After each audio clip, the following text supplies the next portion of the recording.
Udah gitu ya dari situ belajar tuh bahwa memang kalau restoran itu nggak semudah orang bayangin Pak. Orang kan bayanginnya buka restoran yang penting saya bisa masak terus jualan masakannya enak udah deh gitu aja. Kita juga menggunakan CRM, kita pakai ada aplikasinya, kita create sendiri, so we know siapa nih customer yang sering datang ke seluruh outlet miliknya Haji Group gitu. Halo Brandmate, perkenalkan saya Krisna Murti Murniadi, Fakulti Member S1 Branding Prasetya Mulia. Kali ini akan membantu Ngobrol Brand.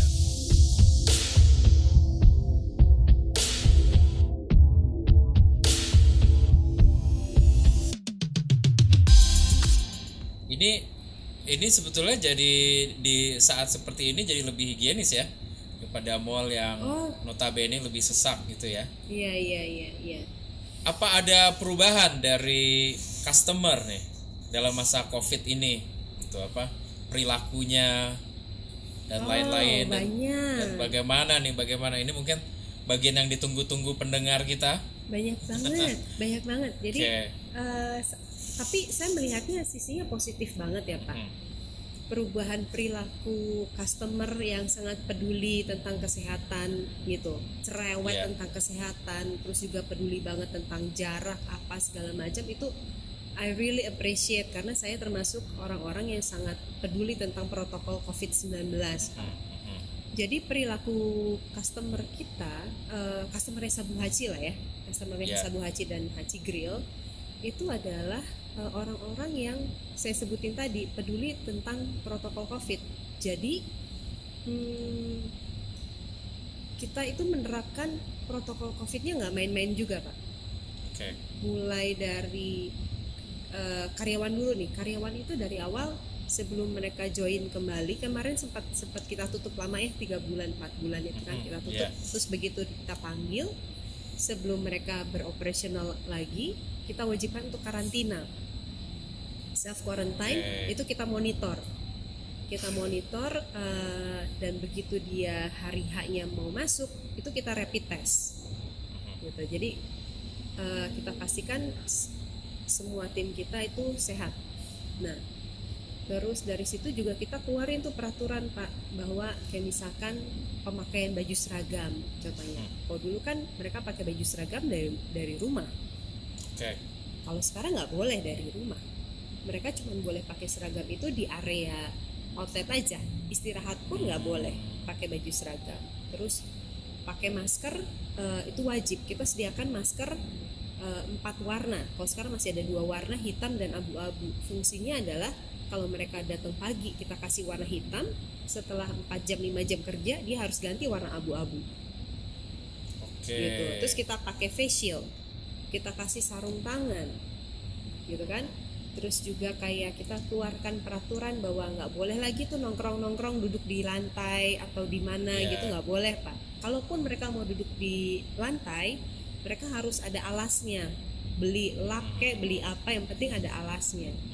Terus sepatu kerja mereka pun kalau mau masuk itu harus disemprot pakai disinfektan, cuci tangan yang lain-lain. Nah jadi semuanya insya Allah terjaga. Nah dari sisi customernya sendiri Pak, itu pas masuk mereka wajib cuci tangan. Terus begitu di sepatunya itu harus dibersihkan juga. Jadi kita ada cairan disinfektan yang harus diinjek supaya sepatu dia steril. Terus di suhu di temperatur gitu.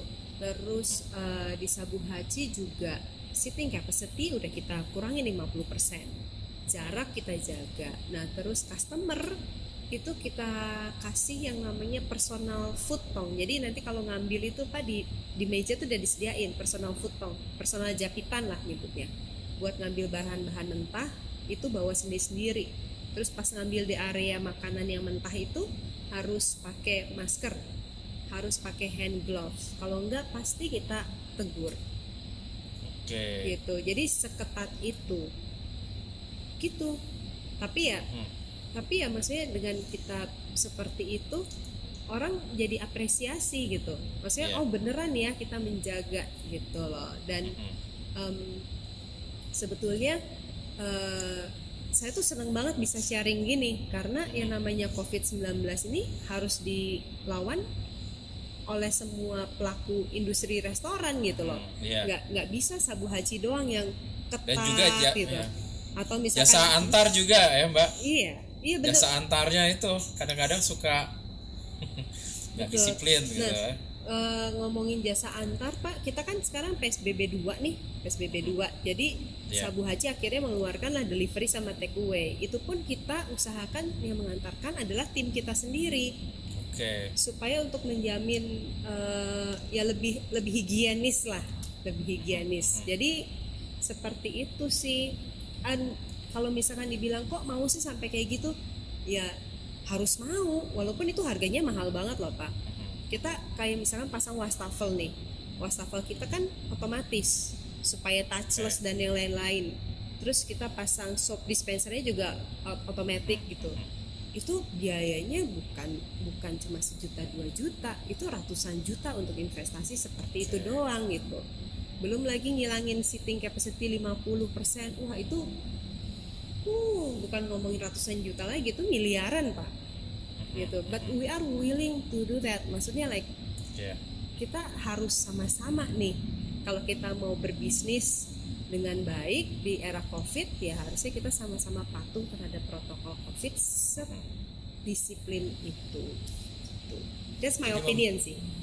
Jadi membantu, tidak hanya membantu Sabu Haji tapi juga membantu restoran in general, reputasi dari restoran-restoran yang ada di ibu kota gitu ya. Betul. Nah, ini dengan effort yang sedemikian besar, pengorbanan yang sedemikian besar, bagaimana sih memberitahukan ke customer kalau kita ini udah berusaha sebaik mungkin lebih dari tempat-tempat lain? Oke, kalau dari pihak kita sendiri, kita lagi-lagi sekarang always through social media, ya kan?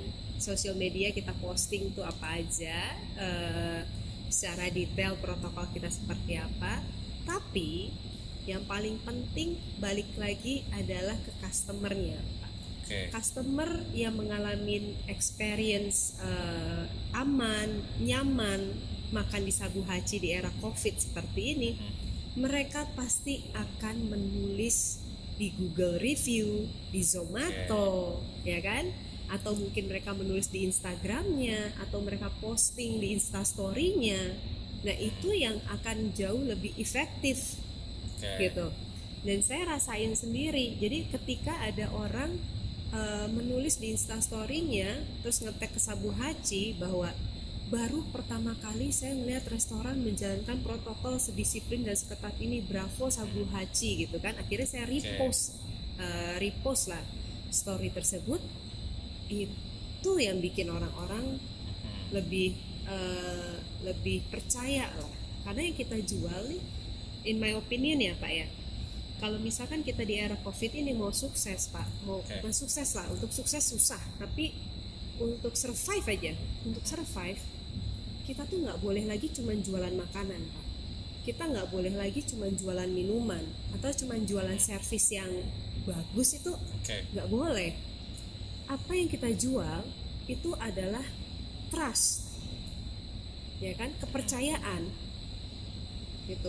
Mau seenak apapun makanan yang kita jual, tapi begitu customer datang lihat, aduh waitressnya nggak pakai masker, pasti balik kanan bubar jalan gitu. That's what we are trying to do now di Sabu Haji. Yang kita jual itu adalah trust, kepercayaan, full stop gitu. Apalagi sekarang ya, kalau ada apa-apa kan langsung di film ya, di record, di post. Jadi setiap hal yang kita lakukan ya, kalau kita lakukan dengan baik, otomatis pasti akan tersebar beritanya gitu. Jadi memang ada perubahan di marketing produk ya di tahun 2020 ini gitu. Yang kita lakukan itu, kalau kita mempromosikan sebuah produk ya pengguna itu sendiri, bukan kita gitu. Karena kan orang lebih percaya sama review dari sama perusahaannya gitu ya. Perusahaannya bilang ABC, kalau yang makan di situ bilang lain lagi, ya lebih penting yang lain lagi. Exactly. Oke, jadi ini benar-benar teori-teori consumer behavior diterapkan di sini berarti ya. Dan teori yang baru nih, soalnya kan Kalau misalnya bukanya mungkin 10-20 tahun yang lalu itu modelnya nggak seperti ini gitu. Orang nggak pakai sosial media, mesti gembar-gembor di TV, di koran, dan juga buktinya belum jelas gitu. Kalau sekarang dengan adanya bukti dan lain-lain bisa dijalankan oleh Syabu Haji. Kedepannya gimana Syabu Haji ini? Apa ada hal-hal yang ingin mungkin ada yang dipromosikan, ada perubahan di menu. Oke, terus juga sekarang kan ekonomi ini kadang-kadang nggak jelas gitu ya. Bagaimana menghadapi ini naik turunnya harga nih? Saya langsung geleng-geleng kepala, Pak. Aduh, pusing, Pak. But seriously, Pak, 2020 is tough banget. Sebelum muncul COVID aja bisnis restoran itu udah sangat tough, apalagi 2020 ini. I think saya sih nggak mikirin ini ya, kami nggak mikirin aduh strateginya apa ya, kita bakalan ekspansi apa lagi ya, enggak Pak. Tahun 2020 ini kita bener-bener berangkat dari rasa syukur dulu deh gitu. Apa ya, tapi misalkan nih kalau ada yang mendengarkan atau menonton gitu terus mengalami kepusingan seperti saya, kalau boleh saya saranin ya Pak ya, dalam kondisi seperti ini kita harus bisa menghitung, benar-benar menghitung cash flow kita itu seperti apa. Gitu. Cash flow kita itu seperti apa. Nah, benar-benar dihitung juga sanggup bertahannya seperti apa. Kalau memang karena susah banget Pak, susah banget. Intinya gini, saya bisa ngasih tips cuman kayak begini doang.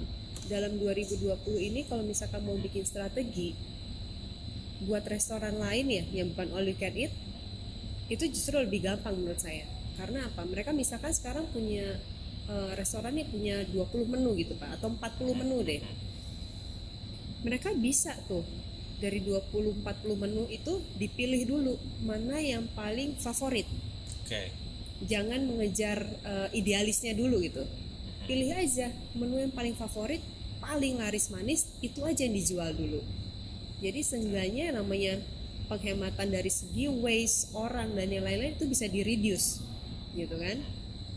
Terus yang kedua, kalau boleh ngasih saran nih buat yang lagi pusing juga 7 keliling, yang namanya saya bilang dari tadi itu trust itu jangan sampai dilanggar. Kita invest aja, trust itu investment hari gini.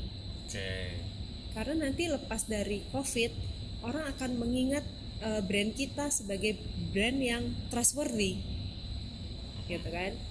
Terus yang ketiga, orang cenderung gini Pak, orang cenderung, aduh, gue lagi kesusahan omset nih, aduh yang beli dikit nih, udahlah, kalau gitu kita demi menyelamatkan profit kita ganti bahan bakunya ya. Banyak kan yang gitu kan ya. Nah, ya. Tergoda tuh untuk ganti bahan baku. Kita ganti deh. Jadi nggak enak ya. Yes, exactly. Kalau saya saranin jangan ganti bahan baku. Gitu. Usahain aja bahwa yang namanya rasa itu tetap.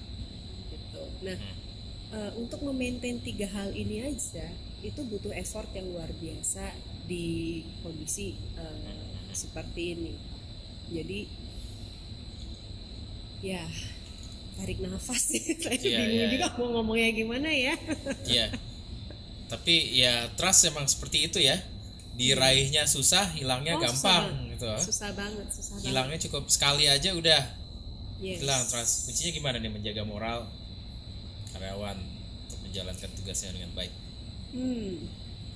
Kalau dari awal kita sebagai pemilik restoran itu mau terjun ke bawah Pak, mau dekat sama tim kita, menganggap mereka itu bukan karyawan tapi part of family atau mereka our partner ya, anak-anak kita lah, memasukkan ke diri mereka tentang kondisi yang dihadapin sama perusahaan gitu kan, susahnya perusahaan saat ini seperti apa, mengajak mereka untuk bukan bekerja tapi untuk berjuang bersama perusahaan. Kalau kita sudah dekat sama tim kita, itu akan jauh lebih mudah gitu, lebih mudah. Nah jadi yang tadi Pak Krisna bilang bahwa trust itu nggak bisa terjadi begitu aja. Jadi ini adalah hasil the way we as leader itu bersikap kepada tim kita tahunan. Jadi alhamdulillahnya banyak sekali timnya Sabu Hachi itu yang merasa memiliki. Jadi saat kita susah, perusahaan susah, mereka itu merasa susah juga. Mereka sedih, mereka ngasih saya semangat lewat DM-nya di Instagram itu, mereka ngasih semangat. Terus juga kita juga bilang kepada mereka, saya itu sayang sekali sama kalian, dan itu saya sampaikan setiap hari Pak. Nggak setiap hari sih, setiap ada kesempatan saya sampaikan, saya itu sayang sekali sama kalian, saya ingin menjaga keselamatan kalian dengan kondisi yang kita ceritain lah Pak. Oleh karena itu saya harus tegas dan disiplin kepada kalian gitu. Jadi ketegasan dan kedisiplinan yang saya tegapkan di Hachi Group itu nggak main-main Pak, terutama terhadap protokol COVID-19. Kalau misalkan ada contohnya ada karyawan yang melanggar protokol COVID lebih dari tiga kali Pak, itu kita keluarin. Itu konsekuensi, dan kita udah umumin di awal, kita harus punya integritas gitu. Nah terus juga saya mengajarkan kepada mereka rasa syukur, karena saya kasih contoh, banyak sekali perusahaan di era COVID ini boro-boro ya mau ngasih bonus, boro-boro mau ngasih gaji full, banyaknya kan pada tutup ya, lay off besar-besaran. Makanya saya kembali lagi menyadarkan ke mereka, setiap kali berangkat pagi awali dengan bismillah dan alhamdulillah masih bisa bekerja, seperti itu. Bersyukur intinya. Nah ada sebagian besar mayoritas kena tuh, maksudnya dapat lah Pak, dapat. Jadi banyak yang mau berjuang, tapi tentunya kita kan nggak bisa mengharapkan 100% seperti itu ya. Ada juga yang merasakan bahwa kedisiplinan yang saya tegakkan ini kok kayaknya otoriter banget gitu loh, otoriter sekali. Kenapa? Kok banyak aturannya, mau istirahat aja ribet, pakai seragam aja ribet, segala macam. Terus yang seperti itu ya dengan tegas kita keluarkan Pak. So kalau Anda tidak merasa sejalan dengan perjuangan kita, ya nggak apa-apa, ya jangan di Sabu Hachi, this is not your place. Kita balikin seperti itu. Karena kan saya punya kewajiban, kami semua yang leader di sini kan punya kewajiban untuk menjaga keselamatan dan nyawanya karyawan kita kan Pak.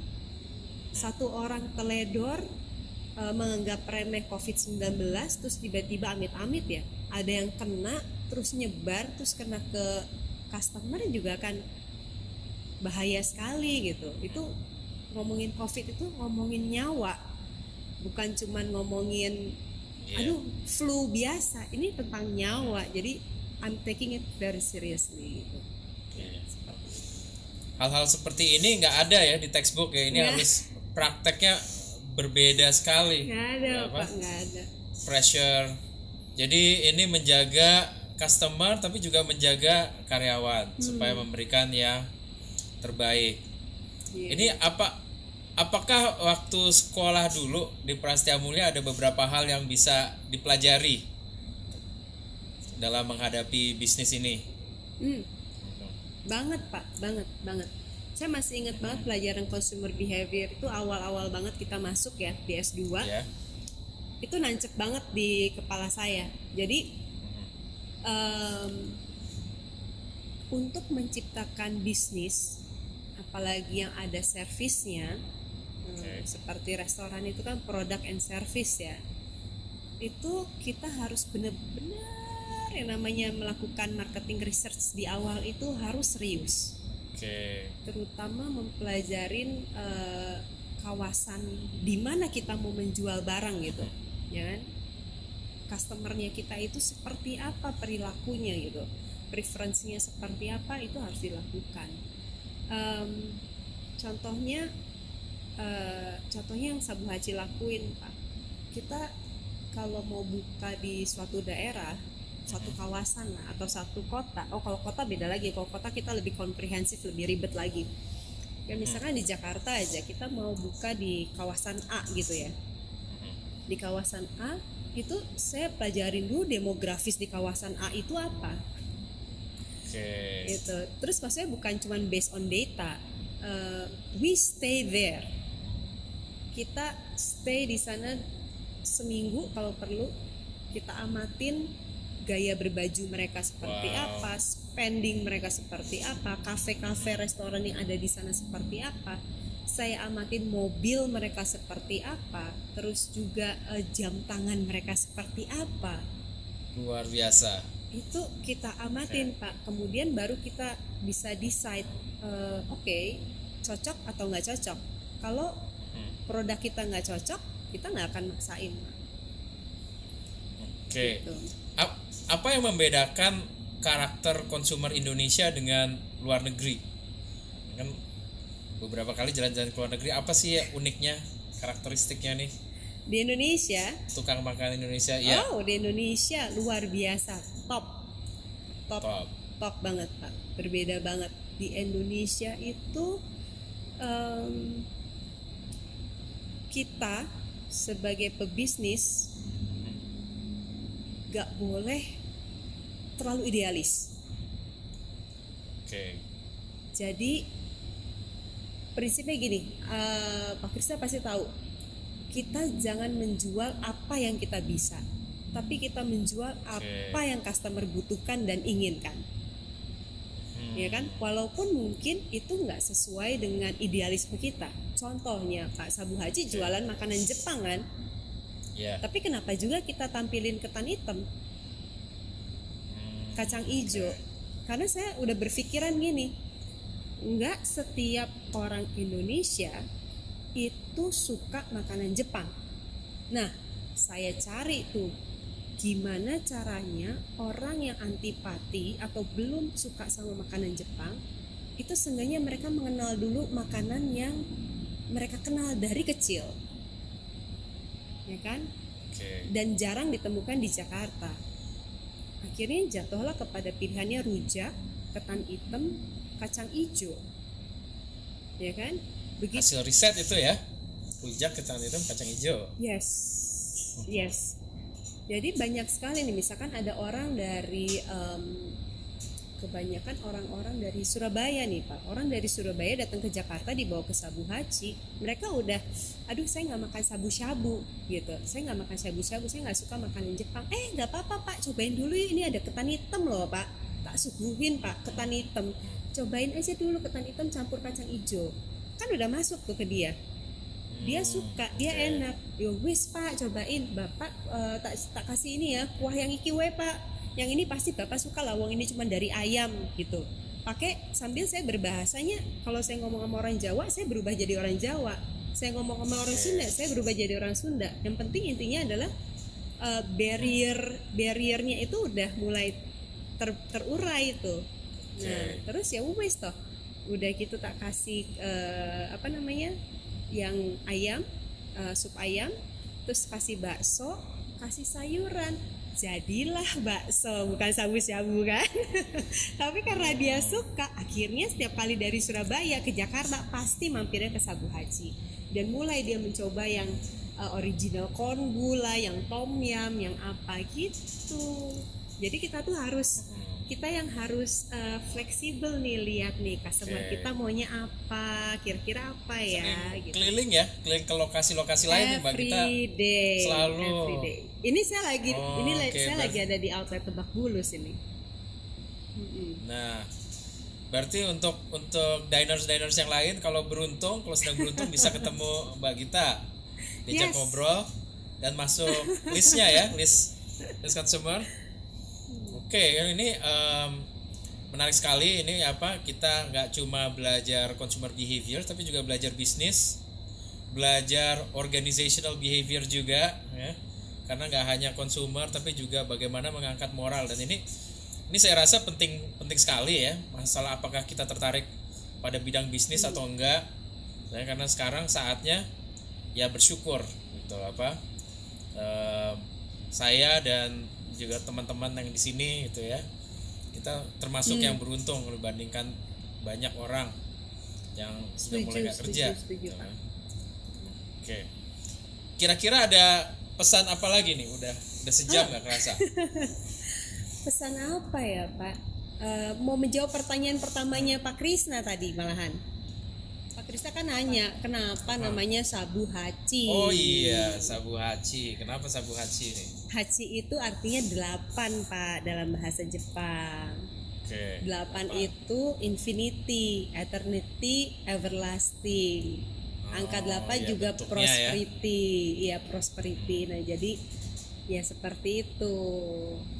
Sabu 8. Iya, jadi prosperity Oke. for everybody gitu. Dan ini kebetulan namanya nggak ada nih, Sabu Hachi ini di seluruh dunia. Apa ada mungkin?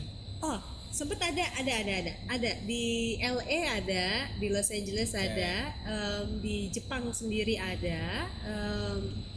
Terus saya sempat lihat lagi di Bangkok juga ada Sabu Hachi.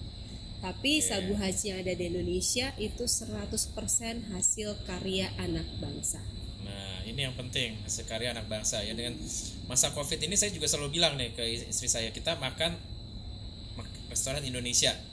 Warkop juga warkop Indonesia gitu kan. Karena masa sulit kita harus harus belanjanya ke tempat-tempat yang ownernya Indonesia gitu kan. Saling support ya Pak, kita saling support. harus support satu sama lain. Wah, banyak banget ya pelajaran yang bisa kita ambil dari Bu Gita Nafiza. Bagaimana menurut Brandmate? Share ya di kolom komentar. Jangan lupa Mo Brand selalu ada setiap bulan. Dapat didengarkan dan ditonton via podcast dan YouTube S1 Branding Prasetya Mulia. Untuk info lebih lengkap terkait info-info branding terkini juga, follow Instagram @brandingprasmo.